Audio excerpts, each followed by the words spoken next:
Поштувани представници на медиумите, би сакал да ве информирам околу текот на денешната седница на извршниот комитет на партијата, кој што е се уште во тек, но клучните одлуки се веќе донесени. Можам да известам јавноста дека се разгледа информацијата по однос на одржаниот референдум, актуелната политичка ситуација, но и се донесоа неколку важни заклучоци за делувањето во следниот период. Извршниот комитет донесе заклучок со кој овој референдум го прогласи за неуспешен, имајќи предвид дека на истиот излегоа само 36% од гласачите, што ја покажува јасната волја на народот против прифаќање на овој договор. Референдумот беше и со бројни нерегуларности.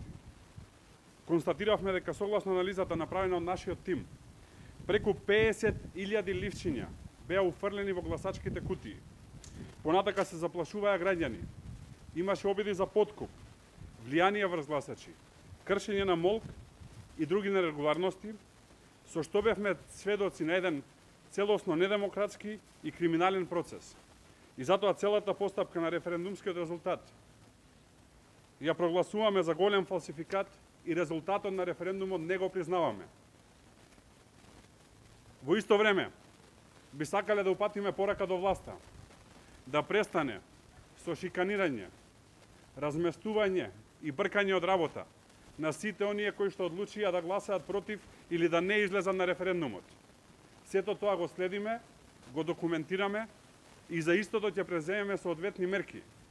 Раководителите кои што тоа го прават ќе одговараат согласно закон. Бараме да се почитува законот за јавна администрација, а приватните фирми кои што го прават тоа да се занимаваат со сопствениот бизнис, а не со притисоци и уцени кон граѓаните кои што имаат право и да гласаат и да не гласаат. Согласно на ова, ИК заклучи дека договорот од Преспа е политички мртов и е празно слово на хартија. Извршниот комитет денеска ги разгледа и ги прифати предлозите на претседателот на ВМРО-ДПМН господин Христијан Мицковски и донесе неколку заклучоци. Број 1.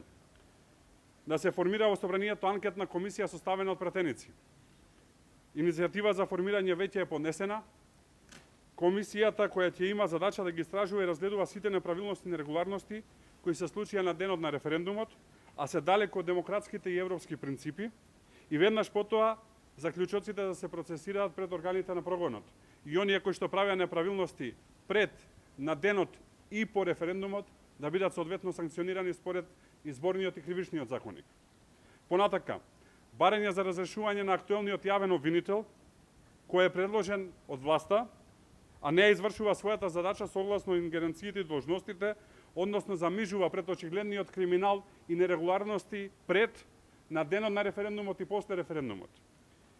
И избор на нов јавен обвинител на предлог на опозицијата, кој што ќе треба да се позанимава со сите овие нерегуларности. Трето, доколку Заев има намера да распише избори, би сакал да кажам дека ќе го победиме. Покрај овие две барања, потребно е уште веднаш да се почитува договорот и законот за избори, каде што ќе се формира техничка влада според пржинскиот модел со мандат од 100 дена. Тоа значи оставки на Заев, Спасовски и Царовска и министри за внатрешни и за труд и социјала од ВМРО-ДПМН 100 дена. Само тоа ќе е предуслов за колку толку фер избори. Во поглед на кадровските прашања на ВМРО-ДПМН, извршниот комитет денеска одлучи да се формира Републичкиот изборен штаб и Градскиот изборен штаб на град Скопје. За претседател на Републичкиот изборен штаб беше избран генералниот секретар Игор Јанушев, а за претседател на Градскиот изборен штаб на град Скопје подпредседателот на партијата Владо Мисајловски.